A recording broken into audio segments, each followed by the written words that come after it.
విలువ లేని దానికోసం పరిగెత్తి విలువైన దాన్ని పోగొట్టుకున్నారు. అతను ఎవరు? ఆయన దేనికోసం పరిగెత్తాడు, ఏం కోల్పోయాడు అని చెప్పి ధ్యానం చేసుకుందాం. చదవండి 2వ రాజుల గ్రంథం 5వ అధ్యాయం 1వ వాక్యం నుంచి కొన్ని మాటలను చదువుకుందాం. సిరియా రాజు సైన్యాధిపతి అయిన నయమాను అనే ఒకడున్నాడు.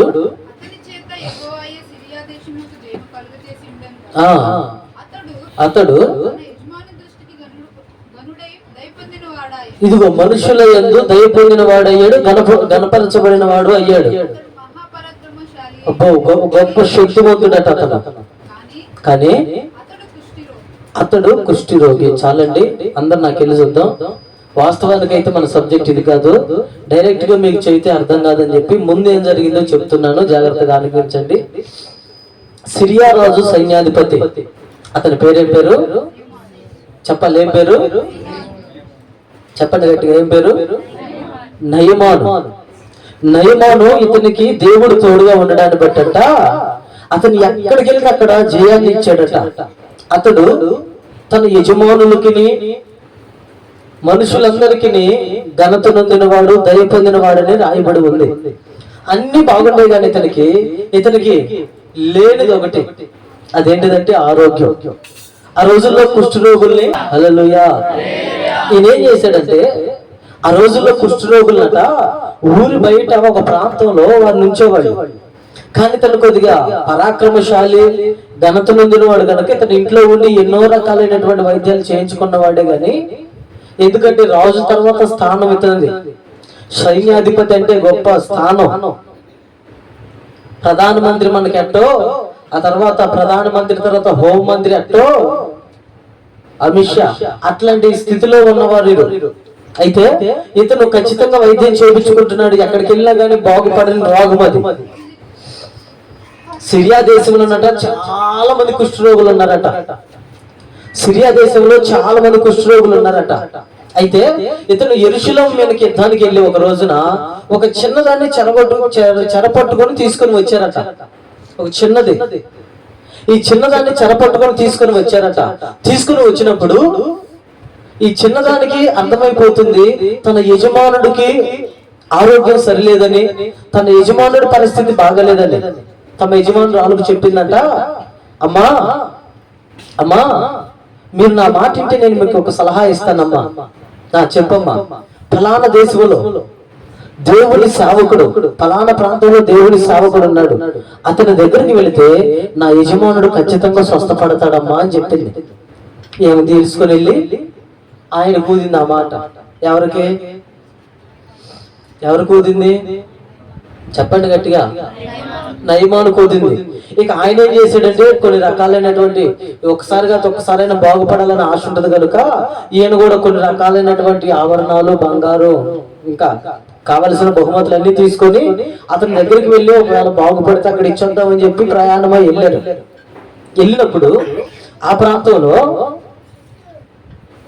ఎలీషా అనే గొప్ప ప్రవక్త ఉన్నాడు. ప్రైజలా, హల్లెలూయా. ఈ ఎలీషా గారి దగ్గరికి నయమాను గారిని వెళ్ళమని చిన్న చెప్పింది. అక్కడ పరిచర్యగా సూచనగా ఉంది. నీవు కూడా నువ్వు కన్న వాటిని, విన్న వాటిని, అనుభవిస్తున్న వాటిని నలుగురికి చెప్పి అనేకులను తీసుకుని రావాలని దేవుడు ఆ పరిచర్య నీకు అప్పగించాడు. ఈ చిన్నదాని పరిచర్య ఏంటంటే తమ యజమానుని బాగు చేయ కోరి అతనికి చెప్పింది, ఇట్లా జరిగిందమ్మా, అక్కడికి వెళ్తే మీరు కార్యం చేస్తారమ్మా, ఆయన ఇప్పటికే చాలా మంది కార్యాలు చేశారమ్మా అని చెప్పినప్పుడు ఇతను కూడా ఆశ కలిగి వెళ్ళాడు. వెళ్ళినప్పుడు బయట నుంచి ఉన్నారట. బయట నుంచొని మీ సేవకుడిని పిలవండి, అతనితో మాట్లాడాలంటే సేవకుడు ప్రార్థనలో ఉన్నాడు, మేబీ లోపల ఉన్నాడు. ఆయన చెప్పాడు ఏమనంటే, మీరు వెళ్ళి యోర్దాను నదిలో 7 సార్లు మునగండి, సరిపోద్దని తన శిష్యులకు చెప్పాడు. వాళ్ళు అడావుడిగా వచ్చి, అయ్యా నయమాను గారు, నగలు చూడండి, ఎందుకంటే యవనస్తులకి చాలా ముఖ్యమైనటువంటి సందేశం ఇది. ఎవరు మిస్ కావద్దు. ఎందుకంటే మీరందరూ సిగ్గుపడుతున్నారు, కానీ సిగ్గుపడాల్సిన పని ఏమీ లేదు ఇక్కడ. అవునందా? నేనేమన్నా కొత్త పెళ్లి కొడుకునా? పోనీ మీరేమన్నా కొత్త పెళ్లి కొడుకులా?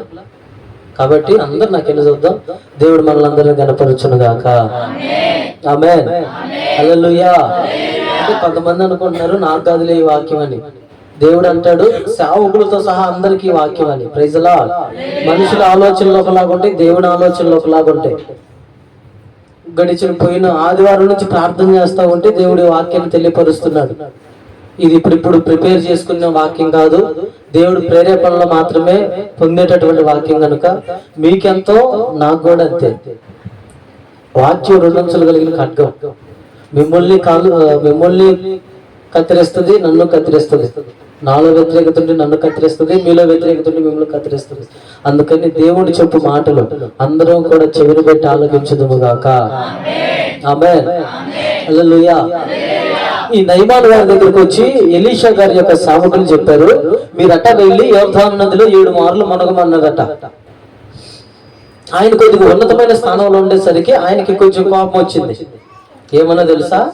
నేనేంది, నా స్థితి ఏంది, నా పరిస్థితి ఏంది, నన్ను మునగమంటాడు ఏంది, వచ్చి చేయబుట్టుకొని చూసు, లేకపోతే డాక్టర్ దగ్గరికి వెళ్తే ఆయన ఎన్నోసార్లు డాక్టర్ దగ్గరికి వెళ్ళాడు కనుక ఆ డాక్టర్ల గాయాలు చూసి ఏదో మందు పెట్టి మోక పెట్టి అది చేసి ఇది చేసి ఏదో స్వస్థపరుద్దామని చూసుంటారు. అట్లా చేస్తాడు కావాలి నేను కూడా వచ్చని చెప్పి ఈయన ఆశపడిపోతే ఈయన మహామూడు చూడకుండా సేవకుడు ఏమన్నాడు తెలుసా? ఆయన మా మనుషుని వెళ్ళి 7 మార్లు మునగమన్నాడు. ఆయన కోపం వచ్చింది చూడండి. ఆయన చెబితే నేను మునిగేదేంది? మిమ్మల్ని కూడా ప్రార్థనకు రమ్మని కాసేపు బయట కూర్చోమంటే ఎవరైనా ఉంటారా? అట్నే ఆయన కూడా కోపం వచ్చి తిరిగి వెళ్ళిపోతాను మొదలు పెట్టాడు. దూరం నుంచి మళ్ళీ చిన్నది చూసింది. మళ్ళీ పోయి తమ యజమానురాలకు చెప్పింది, అమ్మా ఇదిగో మన యజమానుడు మళ్ళీ అట్నే వస్తున్నాడమ్మా, ఒకసారి చెప్పమంటే ఆ వెళ్ళి ఇంకా కొద్దిగా బలంగా చెప్పినట్టుంది. ఏమన్నా తెలుసా? ఆ మాటలన్నీ అక్కడ రాయబడి ఉన్నాయి 5వ అధ్యాయంలో. మీరు ఇంటికి వెళ్ళి చదువుకోండి. వాక్యం అయితే అది కాదు, కానీ వాక్యం ఏమని చెప్పుకున్నాను? ఫస్ట్ క్రిస్మస్ పండుగ కోసం ఈస్టర్ పండుగ అమ్ముకున్నారా? గట్టిగా చెప్పండి. విలువైన దాన్ని పోగొట్టుకున్నాడు. ఆయన పేరు కూడా ఇంతవరకు రాలే మన దగ్గరికి. నయమాన్ అనుకునేవాళ్ళు నయమాన్ కాదండి, ముందు చరిత్ర ఇదంతా. ఆ తల్లి వచ్చి చెప్పింది, యజమానుడా ఒకవేళ ఆ సేవకుడు నీకు కలిగిన ఆస్తులు సగం నాకు ఇవ్వమంటే నేను బాగు చేస్తానంటే ఇస్తావా అంటే ఇస్తాను, ఇప్పుడు నీకు కలిగిన ఏదైనా ఇవ్వమంటే ఇస్తావా అంటే ఇస్తాను. మరి ఆయన అదేం అడగకుండా యోర్దాను నదిలో 7 సార్లు మునగమన్నాడు కదా, అంతే కదా ఆయన చెప్పింది. ఆ ఒక్క పని చేసినటానికి ఏందయ్యా అంటే, సరేనండి ఆయన మాట ప్రకారం వెళ్ళి ఆయన అనుకున్నాడు ఫస్ట్ మా దేశంలో సిరియా దేశంలో కానీ మా చుట్టుపక్కల ప్రాంతాల్లో ఎన్ని సముద్రాలు లేవు, ఎన్ని నదులు లేవు, ఎన్ని వాగులు లేవు అని చెప్పి అనుకున్నాడు. ఆమె చెప్పేసరికి కొద్దిగా విశ్వాసం కలిగినట్టుంది. వెళ్ళాడు 6 సార్లు మునిగాడు. 7వసారి మునిగి లేచేసరికట ఇతని దేహం పసిపిల్లవాడి దేహం వల్లే మారిపోయిందట. హల్లెలూయా, హల్లెలూయా. అబ్బా చాలా సంతోషంతో మరి తిరిగి సేవకుడి దగ్గరికి వచ్చాడు. వచ్చి అయ్యా నీకు ఆ మాట చదువుకుందామా? చదవండి. ఎక్కడుంది ఆ మాట? చూసి చదవండి. బహుమానాలు ఇస్తానని చెప్పి ఎలీషా దగ్గరికి నయమాన్ వస్తాడు. ఎన్నో వాక్యం? 14వ వాక్యాన్ని చూద్దాం అందరం కూడా. అతను పోయి దైవజనుడు చెప్పినట్లు మునిగాడు, శుద్ధుడయ్యాడు. అప్పుడు అతడు పరివారం అందరితో కూడా ఇదిగో దైవజనుడి దగ్గర తిరిగి వచ్చాడు. నిలిచి ఇశ్రాయేలీయుల్లో ఉన్న దేవుడు తప్ప లోకమంతటి యందు మరి ఒక దేవుడు లేడు ఎరుగుదును.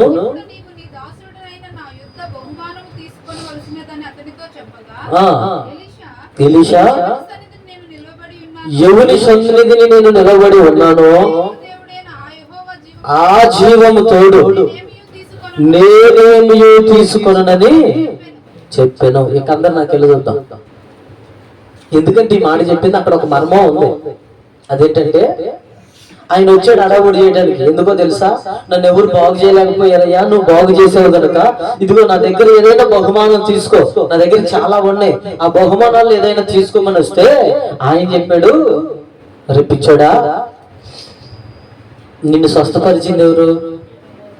నిన్ను స్వస్థపరిచింది ఎవరు? దేవుడు. ఆ దేవుడే నా దగ్గర ఉన్నాడు రా, నాకు ఈ లోక సంబంధమైన ఏమీ కూడా అక్కర్లేదురా అని చెప్పాడు. ప్రైజ్ లార్డ్, హల్లెలూయా. ఇది ఒక గొప్ప మర్మం. నిన్ను స్వస్థపరిచిన యెహోవా నాకు తోడుగా ఉన్నాడు, నా దగ్గర ఉన్నాడు, అందుకని లోకంలో ఉన్న ఏది నాకు అక్కర్లేదు, కాబట్టి నేను తీసుకుని వెళ్ళిపోమన్నాడు. బా, విశ్వాస సేవకులకి ఎంత గొప్ప ఘనత. స్వస్థపరుచు యెహోవా ఎప్పుడు కూడా సేవకుల దగ్గర ఉంటారు. సేవకుల మాట విన్న ఆ మనుషుల దగ్గర కూడా ఉంటారు. ఆమేన్, హల్లెలూయా. ఇప్పుడు ఇక అస్సలు కథ ప్రారంభం అవుతుంది. విలువ లేని దానికోసం విలువైన దాన్ని పరిగెత్తి విలువైన దానిని పోగొట్టుకున్న మనిషి ఎవరు? ఆ ఎలీషా గారి దగ్గరే ఒక అతను ఉన్నాడు. అతని పేరు ఏం పేరంటే గెహాజీ. ఏం పేరు? ఈయన గురించి మనం చెప్పుకోవడానికి ముందు చరిత్ర అంతా చెప్పారు. ఆయన ఏమిస్తానన్నాడు? నయమాను ఎలీషాకి ఏమిస్తానన్నాడు? బహుమానం ఇస్తానన్నాడు, తీసుకోమన్నాడు. ఈయనేం చెప్పాడు? నా దేవుడి జీవంతోడు నేనేం తీసుకొని నువ్వు వెళ్ళిపోమన్నాడు. ఆయన దగ్గర పనిచేస్తున్నటువంటి ఈ గెహాజీ అనే వ్యక్తి పేరైతే చాలా గొప్ప పేరు. ఎంత గొప్ప పేరు అంటే, గెహాజీ అనగా అర్థం ఏంటంటే దేవుని దర్శనము అని అర్థం. రాసుకోనండి, గెహాజీ అనగా అర్థం ఏంటి? దేవుని, పెద్దగా చెప్పండి, ఏం పేరు? దేవుని. ఈ దేవుని దర్శనం ఏలియా గారి దగ్గర ఎలీషా గారి శిష్యుడిగా ఉండి ఏలియా గారి కన్నా డబుల్ అభిషేకం పొందాడు. నేనంటాను, ఇతను ఎలీషా దగ్గర ఉన్నాడు కనుక ఎలీషా దగ్గర ఉన్న అభిషేకం కన్నా ఏలియా గారు 7 అద్భుతాలు చేస్తే ఎలీషా గారు 14 అద్భుతాలు చేశాడు. ఇప్పుడు గెహాజీ గారు ఎన్ని చేయాలో తెలుసా? 14 ఎంత? 20. ఏలియా గారి దగ్గర శిష్యుడిగా ఉన్న ఎలీషా గారు, ఏలియా గారేమో 7 అద్భుతాలు చేశాడు. ఇప్పుడు ఎలీషా గారు 14 అద్భుతాలు చేశాడు. ఈ ఎలీషా గారి దగ్గర ఉన్నటువంటి ఈ శిష్యుడు ఎన్ని అద్భుతాలు చేయాలి? 28 అద్భుతాలు చేయాలి. కానీ ఇతని పేరులో ఉన్న దర్శనం, ఇతని పేరులో ఉన్న కృప, ఇతని పేరులో ఉన్న యొక్క దేవుడి సంకల్పం ఏమైపోయిందో తెలుసా? విలువ లేని దానికోసం పరిగెత్తి విలువైన దానిని కోల్పోయాడే. ఏం కోల్పోయాడో తెలుసా? అక్కడ చదువుకుందాం 5వ అధ్యాయం, 2 రాజుల గ్రంథం 5వ అధ్యాయం 20వ వాక్యంలో చదువుకుందాం కొన్ని మాటలు. అందరు తీసారా? ఎన్నో అధ్యాయం? 5:20. 2వ రాజుల గ్రంథం 5వ అధ్యాయము 20వ వాక్యం చదువుదాం. అదిగో ఎంత గొప్ప పేరు వాడినా తెలుసా గెహాజీకి. అంతటా, అందరు బైబిల్లో ఉన్నాయి మాట, అంతటా దైవజనుడైన ఎలీషాకు సేవకుడైన. ఎంత గొప్ప పేరుతో పిలిచాడండి. కారణం ఏంటో తెలుసా? ఇతను నయమాను దగ్గర డబ్బు చూడనంత కాలం, నయమాను దగ్గర ఆ బహుమతులు చూడనంత కాలం ఎలీషా గారితో ఉండి ఎన్నో అద్భుతాలు చూసినవాడు, ఎన్నెన్నో అద్భుతాలు చూసినవాడు. ఇప్పుడు ఏమైందో తెలుసా? సేవకుడని పిలిపించుకోవాల్సిన ఇతను చదువుకుందాం.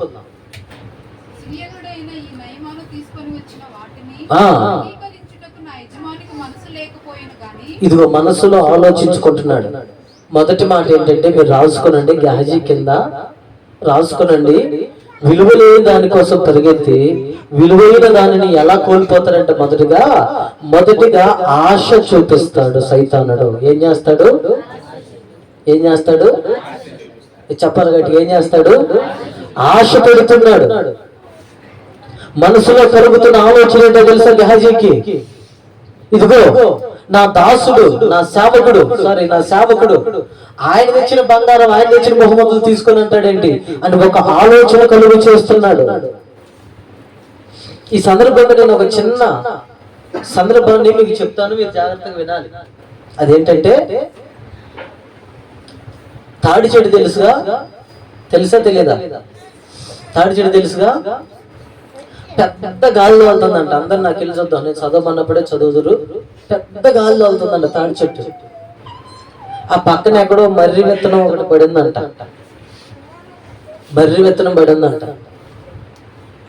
అదేం చేసిందంటే, ఆ గాలికి కొట్టబడుతూ వచ్చి తాడి చెట్టు యొక్క ఆ మట్టల్లోనో ఆ దగ్గర ఎక్కడో పడిందంట.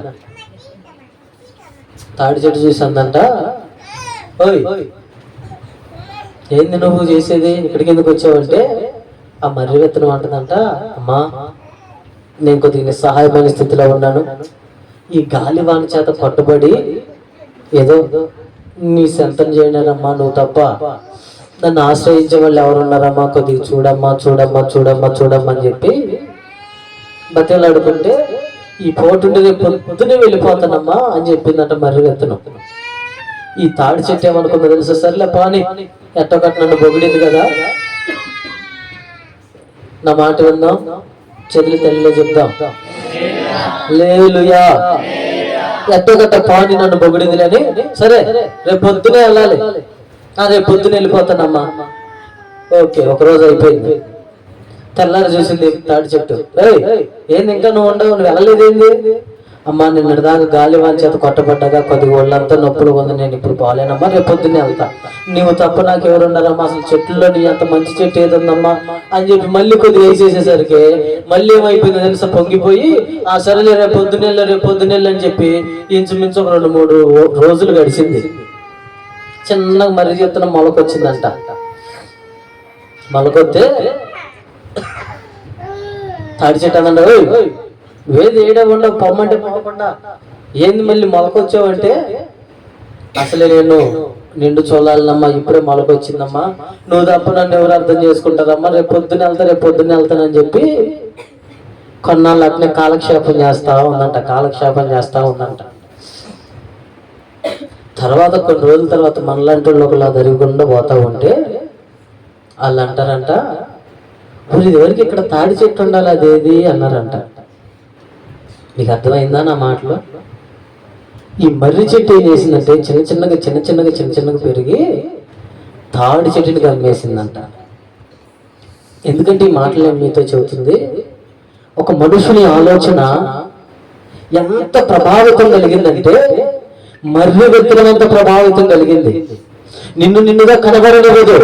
నీ ఆలోచన దేవుని ఆలోచనగా బొమ్మగా అయితేనే నువ్వు కనబడతావు, కానీ లేకపోతే దాని ఓడలతో తాడి చెట్టుని కమ్మేసినట్లుగా నిన్ను కూడా ఏదో ఒక రోజున చెడ్డ ఆలోచన కమ్మేస్తుంది. గహజీ ఇది వరకు ఉన్న ఆలోచన ఏమైంది అంటే, మర్రి చెట్టు విత్తనం వచ్చి నాలో పడిందయ్యా.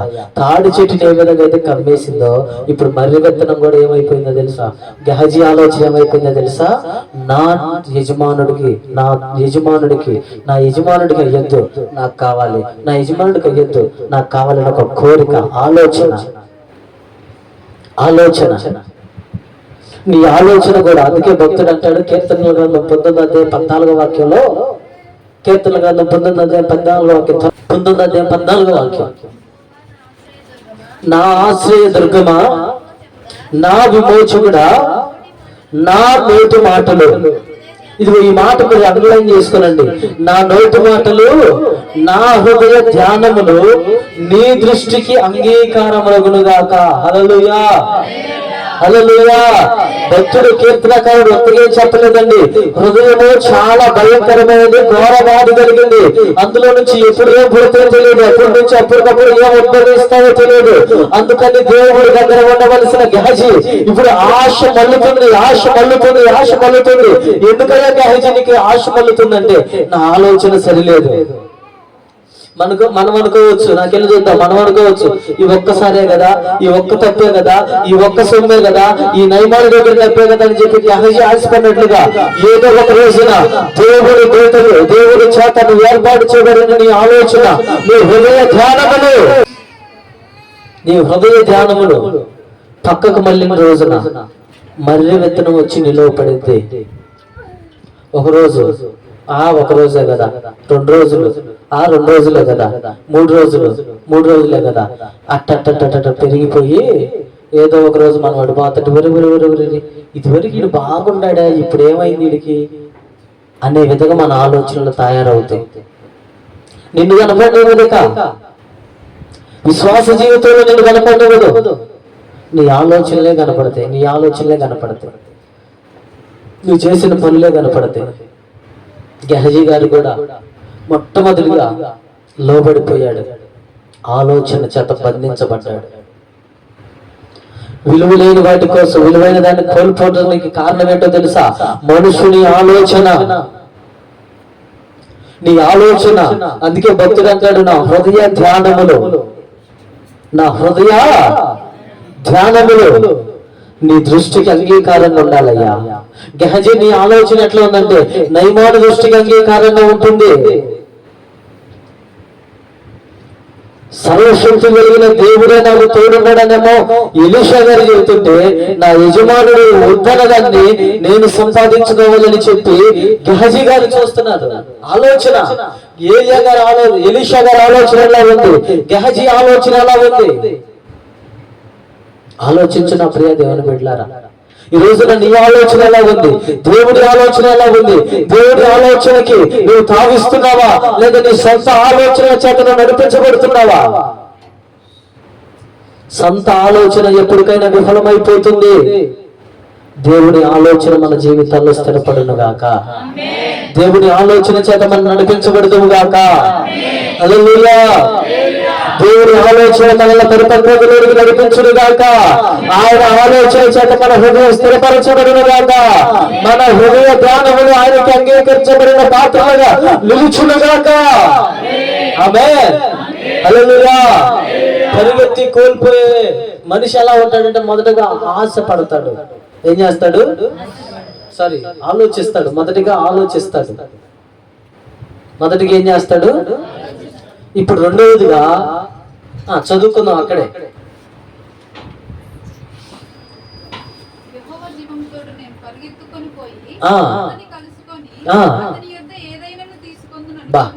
రెండోది ఏంటంటే ఏదైనాను, వాస్తవానికి అయితే ఏం తీసుకోవాలో కూడా తెలియదు ఆయనకి. నాకు వెళ్ళి చూద్దాం ఇంక అందరూ. రెండోది ఏంటంటే ఆశ. ఏంటిది? చెప్పండి గట్టిగా. మొదటిది ఏంటిది? రెండవది ఆశ. వాస్తవానికి ఏం తీసుకోవాలో తెలియదు ఆయన కాడ. ఏమైనా ఎంత ఆశ చూడండి. దేవునికి ఇష్టం లేని పనులు అంటే చాలా మందికి ఆశ. దేవునికి ఇష్టం లేని పనులు అంటే చాలా మందికి ఇష్టం. ఎంత ఆశపడతారో. ఉదాహరణ ప్రార్థనకి ఎగ్గొట్టాలన్నా కానీ చాలా మందికి ఆశ. అవునా కదా? చెప్పాలి మీరు గట్టిగా చెప్పరే. ప్రార్థనకి ఎగ్గొట్టాలన్నా కానీ చాలా మందికి ఆశ. ఆయనట గెహజీ గారు అనుకుంటున్నాడు, పరిగెత్తుకుంటూ వెళ్ళి ఏదైనా ఒక క్లారిటీ ఉండేవాడైతే, ఆశ లేనివాడైతే ఏదో ఒకటి తీసుకొని వద్దాం అంటాడు. ఏదైనా తీసుకొని వస్తా అని చెప్పి పరిగెత్తుతున్నాడట. ఎంత ఆశ చూడండి. వాస్తవానికి అయితే నడిచి వెళ్ళేవాడిని పట్టుకోవడం, పరిగెత్తుకుంటూ వెళ్ళేవాడికి సింపుల్. మీరు జాగ్రత్తగా ఆలోచించండి. ఇప్పుడు నడిచి వెళ్తున్నాడు అనుకో నయమాను గారు, నేను పరిగెత్తుకుంటూ వెళ్ళి పట్టుకోవడం సింపుల్. ఆయన దేని మీద వెళ్తున్నాడో తెలుసా? ఆ కింద లైన్లో ఉండదు, ఆయన తన రథాలను నిలిపి అని రాయబడి ఉంటుంది. ఆయన తన రథాలను నిలిపాడు అంటే రథం కన్నా వేగంగా పరిగెత్తుతున్నాడండి. ఎంత ఆశ చూడండి. అందుకే అపోస్తులైన పౌలు అంటాడు తిమోతి గారితో, ధనాపేక్ష సమస్త కీడునకు మూలం. కీడును కొని తెచ్చుకోవడానికి పరిగెత్తుతున్నాడు రథం వెంట. గుర్రపు రథం వెంట పరిగెత్తాలంటే గుర్రానికన్నా శక్తి కలిగిన వాడు ఎవరండి? గుర్రానికన్నా శక్తి కలిగిన వాళ్ళు ఎవరు? గెహజీనే. పొయ్యే రథం పడాలంటే మామూలు విషయం అండి. ఎవరైనా రైలుతో పాటు పరిగెత్తాడా? కొన్ని బస్సుతో పాటు పరిగెత్తుతారా? కారుతో పాటు, ఆఖరికి బండితో పాటు పరిగెత్తుతారా? మరి రథంతో పాటు పరిగెత్తాడంటే ఎంత ఆశపడుతున్నాడు, ఎంత ఆశ కలిగినాడు, ఎంత ఆశ. హృదయం తెరిస్తే చాలు ఏమైపోయింది ఇతనికి? కోట్ల కొలది ఆశతో నింపబడిపోయింది హృదయం అంతా. కోట్ల కొలది ఆశతో నింపబడిపోయింది. ఏదైనా తెచ్చుకుందాం అని పరిగెత్తి పరిగెత్తి పరిగెత్తి పరిగెత్తి ఎట్టకేలకు ఆయన కలుసుకున్నాడు. ఇస్కరియోతు యోధా కూడా సంపాదించుకున్న యేసయ్య నమ్మిని చెప్పి సంపాదించుకున్నాడండి. అనుభవించాడా? 30 వెండి నాణ్యాలకి దేవుడు నమ్ముకున్నాడు ఇస్కరియోతు యోధా. అనుభవించాడు అయ్యావన్నా? రాత్రి నేను విన్నా, ఎప్పుడు యెరూషలేము వెళ్ళినా కానీ ఆ చుట్టుపక్కల ఇళ్ళన్నీ ఉంటాయంట, కానీ యోధా చెట్టుకు ఉరివేసుకొని ఆ చెట్టు భరించలేక రాయి మీద పడి పట్టపగిలి చనిపోతే ఆ స్థలానికి రక్తభూమి అని పేరు పెట్టారంట. ఈ రోజు వరకు కూడా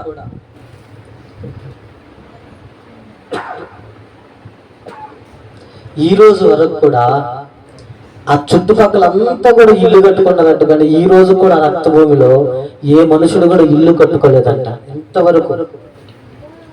ఆ రక్తభూమికి ఒక పేరు పెట్టారు. అదే పేరు ఉందండి, నాకు అంతగా ఐడియా లేదు. కాకపోతే ఆ రక్తభూమికి ఒక పేరు పెట్టారు. నేను ఎందుకంటే ఈ మాటలు చెబుతుంది, మనిషి ఆశ స్థాయికి మించిందే ఉండకూడదు. ప్రైజలా, హల్లెలూయా, హల్లెలూయా. అందుకని నువ్వు ఆశపడవలసింది దేవుడి సన్నిధిని. ఆమేన్. అందుకని దేవుడి సన్నిధిలో ఏముంటుందో తెలుసా? కీర్తనకారుడే అంటాడు, నీ సన్నిధిలో సంపూర్ణ సంతోషము, నీ సన్నిధిలో సంపూర్ణ సంతోషము కలదు, నీ కుడి చేతిలో నిత్య సుఖములు కలవు. ప్రైజలా, హల్లెలూయా. నీ సన్నిధిలో సంపూర్ణ సంతోషం కలదు. నువ్వు ఆశపడవలసింది సంపూర్ణ సంతోషం కోసమే, కానీ క్షణికమైన వాటి కోసం కాదు. చాలా మంది ఆశపడుతుంది ఈ లోక స్నేహంతోనూ, లోక మర్యాదలతోనూ, లోకంలో సంపాదిస్తున్న ధనం కోసం ఆశపడుతున్నారు. కానీ భక్తులంటాడు, నీ చేతిలో నీ సన్నిధిలో సంపూర్ణ సంతోషం కలదు. దానికోసం నేను ఆశపడుతున్నానయ్యా, దానికోసం ఆలోచిస్తున్నాను, దానికోసం వేదన పడుతున్నాను. నాకు ఏమైనా కావాలి అంటే అది నీ చిత్తం వల్లే నాకు కావాలి అని చెప్పి ఆశపడు. దేవుడి కోసం ఆశపడు, దేవుడి ప్రణాళికల కోసం ఆశపడు, ఆయన ఆలోచనల కోసం ఆశపడు, దేవుడి సన్నిధి కోసం ఆశపడు, దేవుడి సంకల్పాల కోసం ఆశపడు. దేనికోసం పడితే దానికోసం ఆలోచించావా, ఆశపడ్డావా, దేవుని దగ్గర నుంచి వచ్చేది ఆశీర్వాదాన్ని కోల్పోతాం. అందుకని నా ప్రియ దేవుని బిడ్డలారా,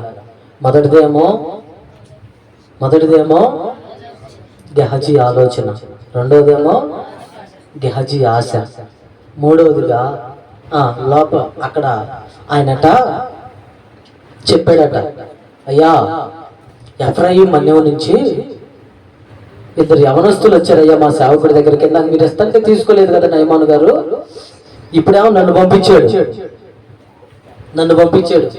ఎక్కడికి?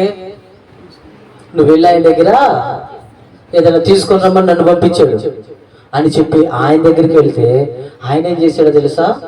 ఫస్ట్ ఏమో వద్దన్నాడు, తర్వాత కావాలన్నాడు. కాబట్టి నీకు ఇష్టమైతే గాజీ నేను 2 రంతలు ఎత్తాను, నీకేమేం కావాలి? మిమ్మల్ని అడిగితే మీరు చెబుతారు, మీరు ఏమేమి అడుగుతారు చెప్పండి. ఎవరైనా వచ్చి ఇక్కడికి మీకు ఏమేం కావాలంటే ఏం చెబుతారు? ఏమొద్దా? ఏందండి ఏమొద్దా?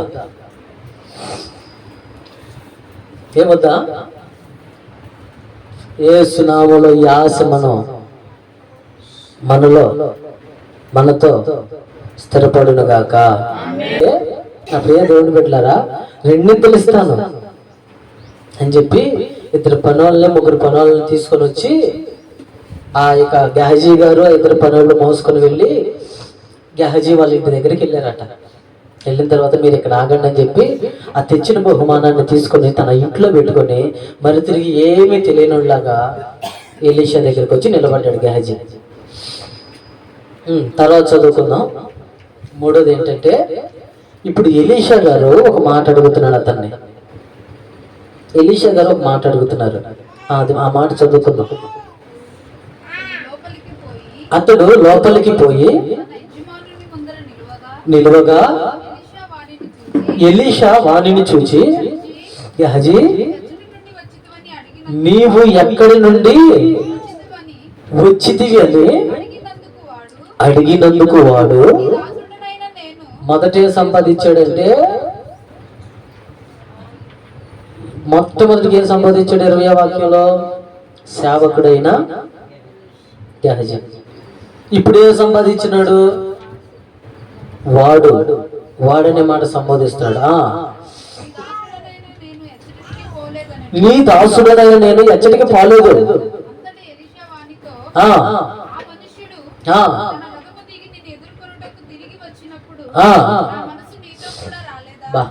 ఎంత చక్కని మాట పలికాడో తెలుసా ఎలీషా గారు. నాకు వెళ్ళి చూద్దాం అందరం. మొదటిదేమో ఆలోచన, రెండోదేమో ఆశ, మూడోదేమో అబద్ధం. ఒక మనిషి విలువైన దాన్ని కోల్పోతానికి కారణం ఏంటంటే, ఇదిగో మొదటిదేమో విలువైన దేవుని సన్నిధిని కోల్పోవడానికి మొదటి కారణం ఏంటంటే ఆలోచన. రేపు ప్రార్థన మానేయాలి ఎట్టయినా ఆలోచిస్తున్నారు. రెండవదిగా ఆశ పడుతున్నారు, రేపు ప్రార్థన మానేసినట్టే. మూడవదిగా సేవకుడు వచ్చి అడిగితే ఏం చెప్పాలి? చెప్పండి గట్టిగా. మీరు చెప్పట్లా, నాకేం జలుబు చేసి బాగాల, మీరేం చెప్పట్లా. మూడవదిగా ఆలేనండి, అన్నీ ఆలేనా కాదా? చెప్తాం. మూడోదేమో అబద్ధం. దేవుడికి అవకాశం ఇచ్చాడు. అక్కడ ఒక లోతైన మర్మం ఉంది. అందరు గమనించండి. ఎలీషా గారు ఏం పలుకుతున్నాడంటే అతనితో, గెహజీ, నువ్వు ఎక్కడికి వెళ్ళి వచ్చావు? నీ బోటులు నా బోటులు అనుకో, నిన్న ప్రార్థనకి ఎందుకు రాలేదన్నారు అనుకో. ఏందన్నా వస్తామని బయలుదేరే కూడా అప్పుడే ఫోన్ వచ్చింది, అప్పుడే ఆగిపోవాల్సి వచ్చింది. వస్తుందే. కొంతమంది ప్రార్థన మానేటప్పుడు ఏమంటారంటే అప్పుడే ఫోన్ వచ్చిందని రెడీ అయ్యా కూడా. శనివారం నుంచి ప్లానింగ్ లో ఉంటారు, ఆలోచిస్తూ ఉంటారు, రేపు ఎట్ట మానాలి, మా అమ్మ ఎక్కడికైనా ఊరికి పంపిస్తే బాగుండు, లేకపోతే మా నాన్న ఏదైనా పని చేస్తే బాగుండు. శనివారం నుంచి ఆలోచిస్తారు, ఆశపడతారు. నేను కానీ ఫోన్ చేసినందుకు ఏది ప్రార్థన రాలేదని ఎన్ని చెబుతారో. మొన్న ఒక అక్క వాళ్ళ ఇంటికి వెళ్ళాం ప్రార్థన చేయడానికి. ఆ అక్కకి అసలు బాగాల పరిస్థితి బాగుంది. ప్రార్థన చేసిన తర్వాత బ్రహ్మాండంగా ఉందంట. నేను ఫోన్ చేసి, ఎప్పుడు బాగా నిద్ర, నేను పోయానయ్యా, నేను పావులు రాలేదు కల్లోకి, ఎత్తి నన్ను లోయలో పడేసినట్టు కల్లోకి రాలేదయ్యా అందే. అన్న తర్వాత ఇంకో మాట చెప్పింది. ఏమన్నా తెలుసా? నేను వచ్చే నెల నుంచి పెట్టుకుంటానయ్యా ప్రార్థనలో, రేపు ప్రార్థన రావడం కుదరదయ్యా అంది. హల్లెలూయా, హల్లెలూయా. అదే ఆమెకు బాగోకపోతే వచ్చే నెల నుంచి పెట్టుకుంటానయ్యా అనేదా? ఇదిగో ఈయన కూడా చెబుతున్నాడు. ఒక అవకాశం ఇచ్చాడు ఎలీషా గారు గెహజీకి, ఒక అవకాశం ఇచ్చాడు. ఈ గెహజీ నువ్వు ఎక్కడికి వెళ్ళి వచ్చావంటే అతను ఏం చెప్పాలో తెలుసా? అయ్యా, నేను నువ్వు వద్దన్న దానిని, నువ్వు అసహించుకున్న దానిని, నువ్వు కాదనుకున్న దానిని కావాల్సి తెచ్చుకోవడానికి వెళ్ళానయ్యా, దయతో నన్ను క్షమించయ్యా, అవి మొత్తం నా గుడారంలో ఉండేయ్యా, వాటిని తీసి పారేస్తానయ్యా, నాకు నువ్వు కావాలయ్యా, నీ దేవుడు కావాలయ్యా అని చెప్పకుండా ఈయనేం చెబుతున్నాడు తెలుసా? నేను ఎక్కడికి పోయానయ్యా, నేను ఎక్కడికి. ఎప్పుడైనా మీరు కూడా అబద్ధం చెప్పేటప్పుడు గట్టిగా చెప్పండి. తెలియని వాళ్ళు ఏమనుకుంటారు, ఆడ అసలు గంట కొట్టినట్టు అట్ట చెబుతుంటే ఆడట చేస్తాడు దొంగతనం అంటారా అనరా? అసలు గంట కొట్టినట్టు చెబుతుంటే ఎప్పుడైనా ప్రార్థన మానేసినప్పుడు కూడా గంట కొట్టినట్టు చెప్పండి. తడుకోమాకండి. తడుకున్నాడంటే కావాలని మానేసినట్టే, టక్కని చేస్తే మాత్రం ఏదో కావాలని ఆగిపోయినట్టే. చెల్లి తల్లి చేద్దామా? నేనే మీకు ఇంటిస్తున్నా. ఏం చేస్తారు చూద్దాం. వచ్చే వారం మందిరం ప్రతిష్ఠ దాకా ఏం చేస్తారో, ఈ డిసెంబర్ నెలలో ఏం చేస్తారో ఇవన్నీ. ఫస్ట్ ఏమో వస్తాం వస్తాం అని అంటారు, తర్వాత ఏమో ఇప్పుడే వస్తామన్నా అంటారు, కొద్దిసేపు ఉన్నాకేమో అన్న వద్దాంలే అన్న అంటారు, మరి కొద్దిసేపు ఏమో వద్దాం అనుకున్నా కానన్నా అసలు సడన్ గా అన్నా చచ్చిపోయినా బతికినా రేపు ఆదివారం మనందరం ప్రార్థనకు వచ్చుదువు గాక. తెలిసన్నారా తెలియకన్నారు మీరు? చచ్చిపోతే ఏడొస్తామండి, చచ్చిపోయినా కానీ వద్దామనేనా? ఏదో ఆమె ఏం చెబితే నిజంగా నమ్ముతలే సేవకుడు, మీకు అవకాశం ఇచ్చా, చచ్చిపోయినా బతికినా వచ్చేవారు అందరం ప్రార్థనకు వచ్చుదువు గాక. ఇందాక అడిగిన ప్రశ్నే మళ్ళీ అడిగా, ఇందాకేం గట్టికి సమాధానం వచ్చింది, ఇప్పుడేమో ఇదే అబద్ధం అంటే. ఆయన కూడా తడువుకోకుండా చెప్పాడు, ఏమని? నేనే అడగబోయానయ్యా, నేనే ఉన్నాగా.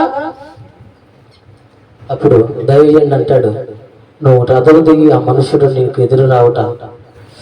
ఆ మాట మరొకసారి చదువుదాం, హృదయాలు పిండేస్తుంది ఆ మాట దైవజనుడికి. అంతటా ఎలీషా వారితో దిగి ఎదుర్కొనుటకు తిరిగి వచ్చినప్పుడు అప్పుడు 3 ప్రయాణం చేసినండి రోడ్డు మీద. మీరు జాగ్రత్తగానండి. అప్పుడు ఆ సందర్భంలో 3 ప్రయాణం చేసినాయి రోడ్డు మీద. మొదటిదేమో రథం, ఏంటిది? రెండవదేమో పరిగెత్తింది ఎవరు? గెహజీ. మూడోదేమో ఎలీషా గారి.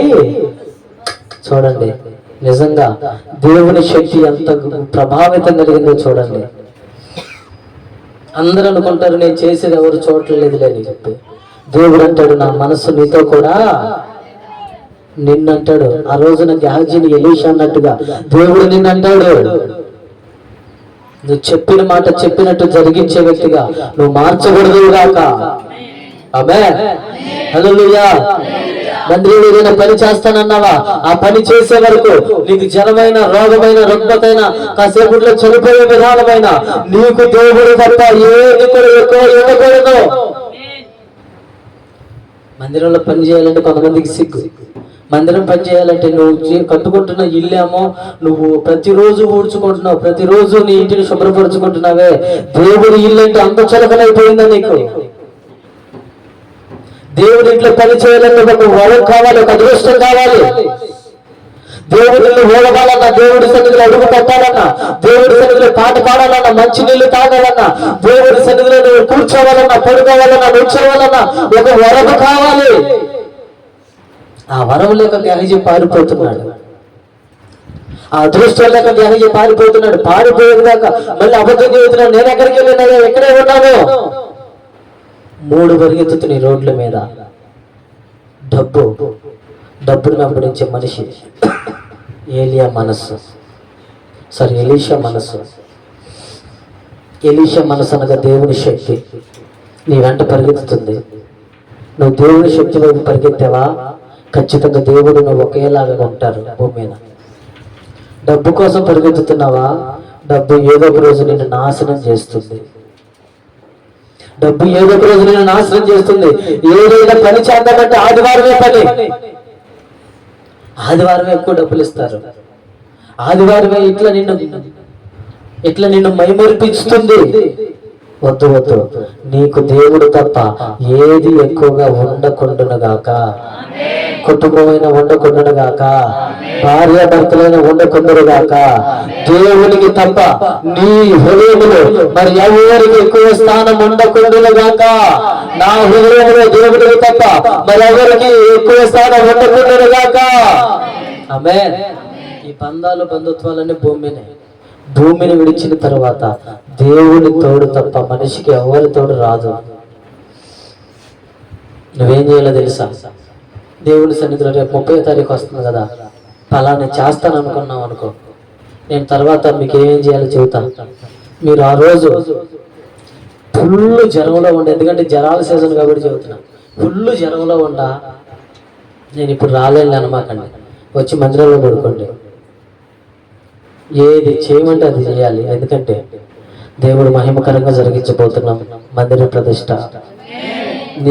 నీ వంతు సహాయం చేయాలి, గుర్తులు విప్పాలి, ఆ తర్వాత పరిచర్య చేయాలి. ఏ పరిచర్య అంటే ఆ పరిచర్య. ఎందుకంటే నీ ఇంటికాడ ఫంక్షన్ అనుకో, జాగ్రత్తగానండి, త్వరగా నా మాటలు ముగిస్తాను. మీ ఇంటికాడ ఫంక్షన్ అనుకో, మీరు అంతే ఉంచుకుంటారు, ఇల్లంతా శుభ్రపరచుకోకుండా అంతే ఉంచుతారా? ఉంచుతారండి? డబ్బులు ఖర్చు పెట్టైనా అప్పు చేసైనా శుభ్రం చేస్తారు, బాగు చేయించుకుంటారు. మీ ఇల్లు ఎట్లుంటే మరి దేవుడి ఇల్లు ఎట్లుండాలి? ఆలోచించండి. సిగ్గుపడకుండా ఎవరు ఏ పని చేస్తే ఆ పని చేయాలి దేవుడి సన్నిధిలో. ఆమేన్, ఆమేన్, ఆమేన్. సిగ్గుపడాల్సిన అవసరం లేదు. మనం తప్పు చేసినప్పుడే సిగ్గుపడాలి, ఇంకెక్కడ సిగ్గుపడాల్సిన పని లేదు. హల్లెలూయా. త్వరగా వాక్యాన్ని ముగిస్తాను. మొదటిది ఏంటిది? రెండవది, మూడవది, ఇక నాలుగోది వచ్చేసి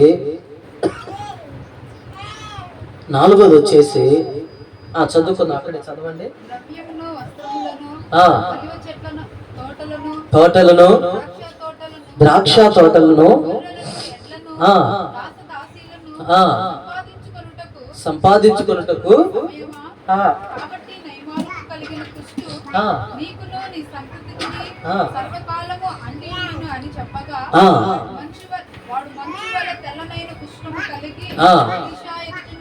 ఇదిగో అయోగ్యత. ఒకప్పుడు యోగ్యుడే, దేనికో తెలుసా? దేవుని కృపకు. ఇప్పుడు ఏమైపోయారు తెలుసా? చాలా మంది అయోగ్యులుగా మిగిలిపోయారు.